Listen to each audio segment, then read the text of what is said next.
Fala pessoal, bem-vindos a esse canal Sacadas de Anestesia. Meu nome é Renato Lucas e eu vou dar uma sacada muito interessante para vocês. Mas antes de eu falar exatamente sobre essa sacada genial, eu queria muito que você se inscrevesse no canal, se você não se inscreveu, que compartilhasse esse vídeo, se você achar que esse vídeo é importante, que vai agregar para seus amigos. Dê um like, ative as notificações no sininho para que você receba outros novos vídeos desse canal. Então vem comigo, acompanhe até o final porque vale a pena.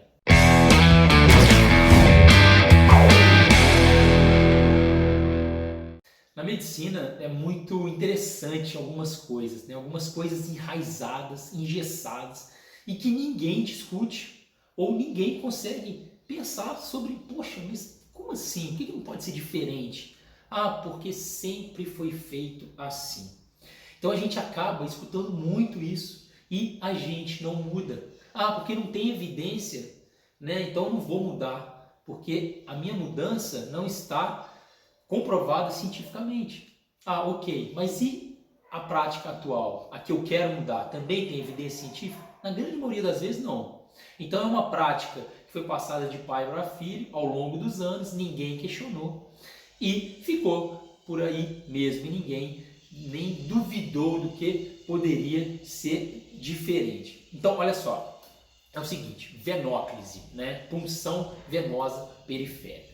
Você já ouviu falar na venóclise retrógrada? Hein? Venóclise retrógrada, exatamente. Normalmente, quando a gente funciona uma veia periférica, a gente funciona de distal para proximal, né? A gente acaba deixando um abocate, né, um catéter, um gelco, como você queira chamar, dentro da veia periférica em sentido proximal, para que o líquido a ser infundido transcorra normalmente, flua normalmente, né, no sentido, né, do coração. O retorno venoso ele funciona dessa forma, né? Então o sangue venoso ele passa a ser venoso assim que a circulação arterial acaba nos capilares arteriais. Aí formam-se os capilares venosos, esses capilares vão se juntando, formando veias periféricas ou vênulas periféricas, né, vamos dizer assim.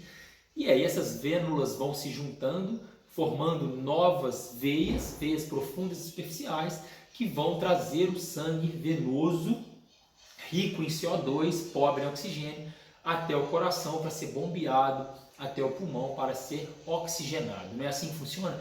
E essas veias periféricas, elas possuem válvulas, justamente para manter um fluxo sanguíneo adequado, para que esse sangue não retorne ou não fique represado, né, na periferia. Beleza, então entendi, Renato. Então tá certo, funcionar, né, de forma, né, que a ponta do abocate ou do catéter fique em direção proximal ao coração, né? Ou seja, o catéter tem que ficar de distal para proximal. A direção é de distal para proximal, né? Então olha aqui, eu vou até levantar para mostrar para vocês, ó.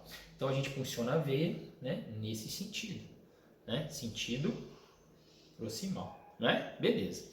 Agora é o seguinte, e para coletar sangue? Na anestesia a gente às vezes precisa coletar sangue rotineiramente durante um período perioperatório, em cirurgias grandes, né, ou cirurgias duradouras, longas, ou em pacientes com várias comorbidades, pacientes graves. Ok.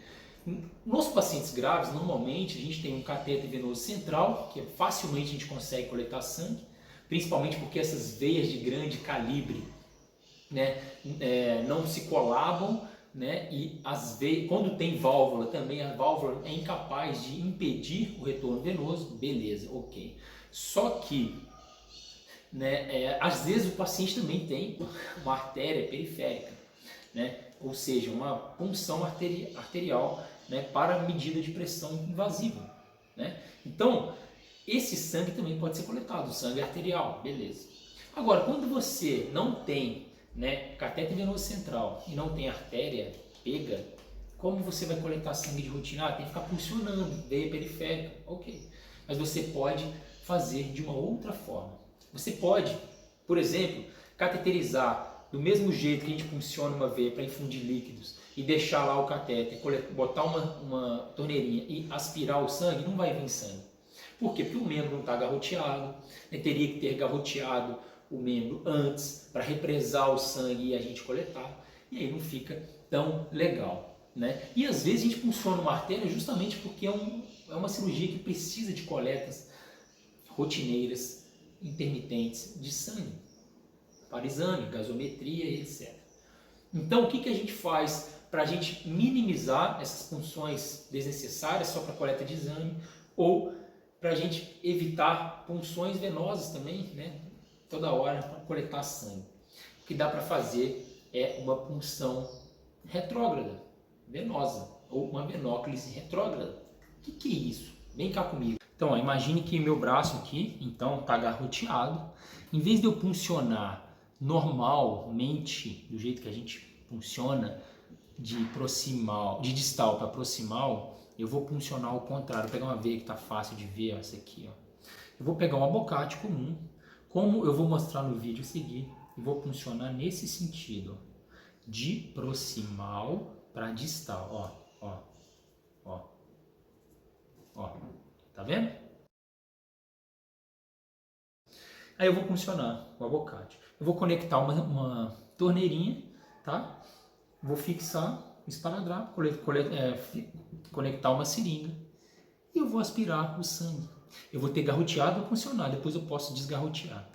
E esse sangue, por ele estar não represado e pelo abocate estar em direção distal, eu aspiro o sangue que está retornando. O sangue está retornando em direção ao meu abocate e não ao contrário. Então, o sangue retornando em direção ao meu abocate, eu consigo aspirar o sangue de forma muito mais fácil. E aí eu consigo aspirar quantas vezes eu quiser. Eu posso fechar a torneirinha, esperar passar um tempo, preciso coletar novo sangue. Abre a torneirinha, né? E aspiro mais um pouco. Então, o que acontece? Imaginem só numa doação de sangue. A agulha é grossa. É claro que em pacientes que têm a veia de difícil punção vai ser mais complicado fazer isso, mas a punção é a mesma. Você só vai mudar a direção da punção. Então você vai pegar um paciente, né, uma pessoa que quer doar sangue, você vai lá, garroteia o braço, em vez de puncionar em direção proximal, você vai puncionar em direção distal, tá? E aí você vai desgarrotear e vai deixar o paciente, ou a pessoa não vai precisar ficar bombeando e não vai precisar ficar com o membro garroteado. Por quê? Porque o fluxo sanguíneo está vindo em direção à agulha. Mesma forma, quando você vai no laboratório, precisa coletar aí 15 frasquinhos, aquele exame de rotina, aquele exame que você vai coletar um monte de coisa, vitamina, hormônio, HB, HT, hemograma completo, glicemia e etc. Tem vários potinhos para você encher, para o técnico de enfermagem encher. Por que ele garroteia e por que ele funciona em direção proximal? Não me parece inteligente. E eu até pouco tempo atrás, também, como eu aprendi assim, eu engessei, eu nunca questionei, nunca imaginei, nunca pensei na fisiologia da circulação venosa periférica e acabei aceitando. Recentemente, eu acabei descobrindo que isso é possível, é lógico, é óbvio, você funcionar ao contrário. Para injetar fluido, né, para administrar fluido no paciente, eu não recomendo. É óbvio que a gente tem que injetar, infundir fluido de acordo com a direção do fluxo sanguíneo. Mas para coletar sangue, a gente também tem que coletar, né, o sangue que está vindo para ou em direção à nossa agulha, ao nosso abocate, não ao contrário. Então, é muito mais fácil, porque a gente não tem válvulas se fechando na circulação periférica, porque as válvulas vão estar abertas quando a gente puxar o sangue, né? Então é muito fácil. Então, técnico no laboratório, pelo amor de Deus, donos de laboratórios, enfermagem, todo mundo que esteja vendo esse vídeo, se você está vendo e quiser compartilhar com alguém, compartilhe para ou com essas pessoas aí que trabalham com coleta de sangue ou com doação de sangue. Quem sabe não melhora muito a coleta, o volume de sangue ser coletado, melhore talvez o conforto do paciente, que não precisa mais ficar com garrote no braço, não precisa ficar aspirando, o vácuo mesmo, né, daquele sistema de vácuo, né, de tubo de ensaio com vácuo, aquele sistema também dói, porque faz um vácuo na veia e puxa a veia, né? Então, o que acontece é, a gente pode sim, né, então ter uma coleta de sangue mais confortável, mais eficiente, mais eficaz, quando a gente funciona em direção distal, contra a corrente ou o fluxo sanguíneo. Muito mais óbvio, muito mais fácil, muito mais prático, beleza? Então é isso. Se você curtiu esse vídeo, então, como eu falei no início do vídeo lá, compartilhe, assine esse canal, se inscreva e ative as notificações. E não esqueça de curtir também esse vídeo, tá bom? Um grande abraço para vocês, então, e até o próximo vídeo. Valeu!